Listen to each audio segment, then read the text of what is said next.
राधे राधे।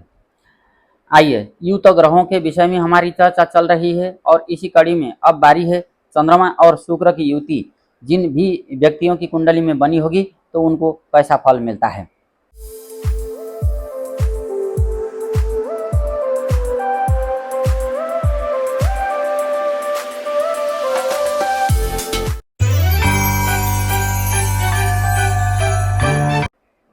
अब चंद्रमा और शुक्र दोनों शुभ ग्रह हैं और दोनों सुंदर ग्रह हैं। तो यदि अगर मान लीजिए किसी व्यक्ति के, चाहे वो पुरुष हो या फिर महिला हो, किसी के भी लग्न में ही चंद्रमा और शुक्र की युति होगी तो यकीन मानिए कि ऐसे जातक अपने पूरे खानदान में सबसे सुंदर होंगे। इनकी आंखें बहुत सुंदर होंगी और आंखों की रोशनी हमेशा बरकरार रहेगी। 6/6 चश्मा पहनने की जो समस्या है वो जल्दी नहीं आएगी। हालांकि द्वादश भाव और द्वितीय भाव में ज्यादा पाप ग्रह अशुभ अवस्था में होंगे तो चश्मा चढ़ सकता है, फिर भी ऐसे जातक सुंदर बहुत होंगे।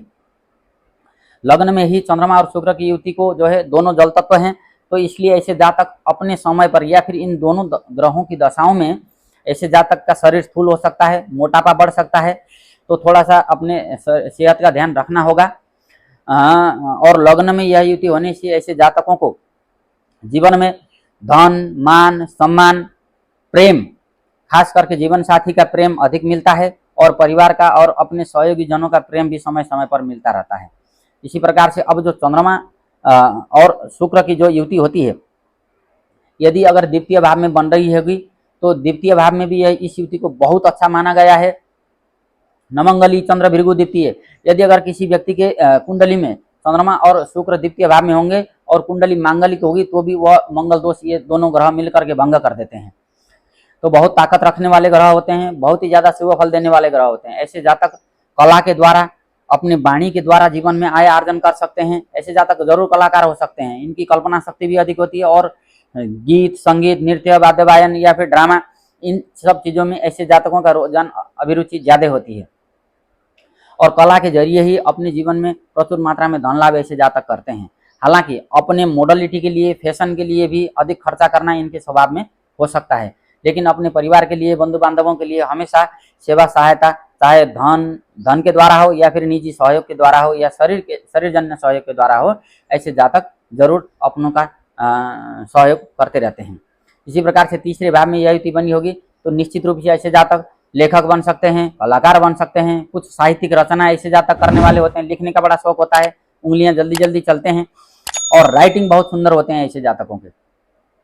अपने कलम की ताकत से, अपने ही पुरुषार्थ के द्वारा अपना भाग्य ऐसे जातक निर्माण करते हैं। तो ये इनकी विशेष बल होती है तृतीय भाव में।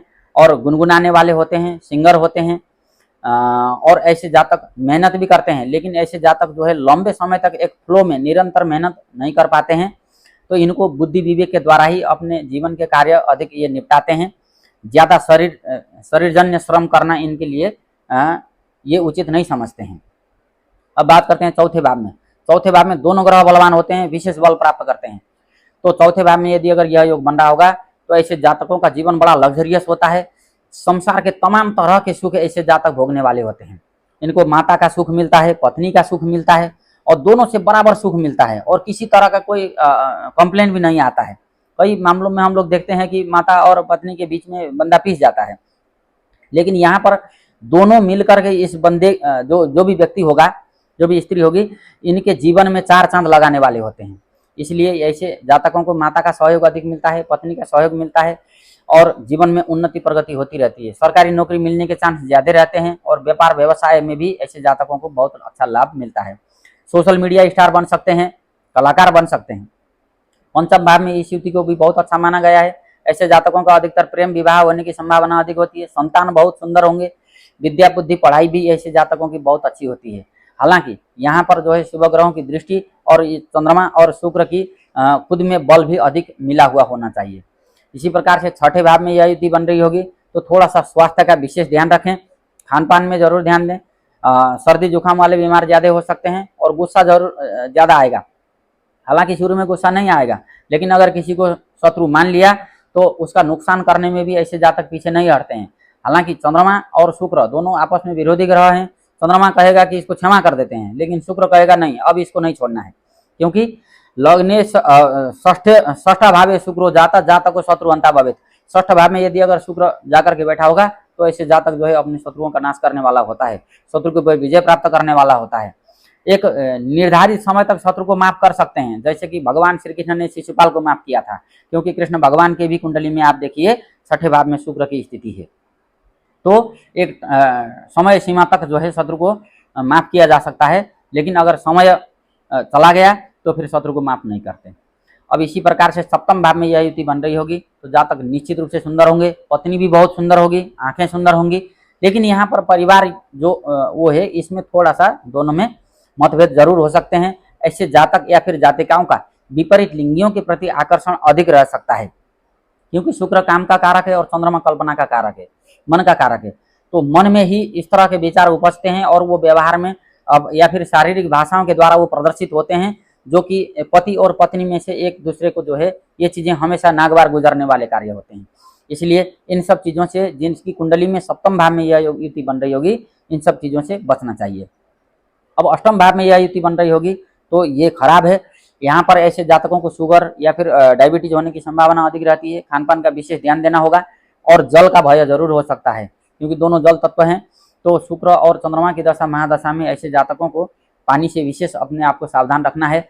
और यह युति यदि अगर नवम भाव में बन रही होगी तो बहुत अच्छे धार्मिक परोपकारी व्यक्ति बनेंगे, माता पिता का साथ सहयोग अच्छा मिलेगा और भाग्य धर्म के जरिए जीवन में उन्नति होगी। इसी प्रकार से दसम भाव में यह युति बन रही होगी तो भी ऐसे जातक व्यापार, जॉब, व्यवसाय और अपनों के साथ सहयोग के द्वारा, और यदि अगर दसम भाव में यह युति बन रही होगी तो ऐसे जातकों का यकीन मानिए विवाह के बाद जाकर के जीवन में आजीविका का मार्ग प्रशस्त होगा, चाहे वो जॉब हो या फिर बिजनेस हो, क्योंकि पत्नी के सहयोग से ही ऐसे जातकों को जीवन में लाभ मिलता है, पत्नी और माता के सहयोग से।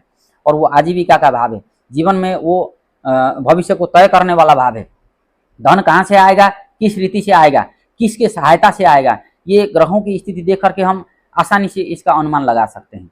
इसी प्रकार से 11वें भाव में यह युति को भी अच्छा माना गया है। हालांकि ऐसे जातकों का प्रेम विवाह हो सकता है, प्रेम इनका सफल होता है और संतान भी इनके सुंदर उत्पन्न होंगे। पढ़ाई में जरूर मन लगेगा और अच्छी पढ़ाई होगी, वाणी भी सिद्धि होती है ऐसे जातकों की। इसी प्रकार से द्वादश भाव में भी इस युति को अच्छा माना गया है, क्योंकि हालांकि द्वादश भाव में चंद्रमा का बल कम हो जाता है लेकिन शुक्र का बल अधिक होता है। हाँ, वहां पर शुक्र जो है कन्या राशि में नहीं होना चाहिए, कन्या राशि में शुक्र निम्न के होते हैं और अगर पाप प्रभाव में होगा तो भी उसका फल अच्छा नहीं मिलता है। हालांकि द्वादश भाव में शुक्र का होना कुछ हद तक अच्छा माना गया है ज्योतिष शास्त्रों में। मेष लग्न वालों के लिए सबसे अच्छा फल होता है द्वादश भाव में शुक्र होने से, क्योंकि मीन राशि में वहां पर शुक्र उच्च के होते हैं। तो द्वादश भाव में भी मिश्रित फल मिलेंगे। चंद्रमा को बल देना होगा, भगवान भोलेनाथ जी की आराधना करनी होगी और पत्नी की बात मानना होगा, पत्नी के प्रति वफादार रहना होगा, क्योंकि द्वादश भाव जो है वो सैया का भाव है, बिस्तर का सुख है। तो यहाँ पर व्यक्ति जो है विदेशी महिलाओं के संपर्क में आ सकता है, उनके द्वारा जीवन में लाभ भी होगा, खर्चे भी होंगे और कलंकित होने के चांस भी अधिक बनेंगे। इसलिए ऐसे जातकों को पत्नी के साथ जरूर वफादार होना चाहिए। और कमाने का जरिया या फिर धन लाभ का जरिया विदेश से भी हो सकता है और वो विदेश जाने का योग शादी के बाद भी बन सकता है। राधे।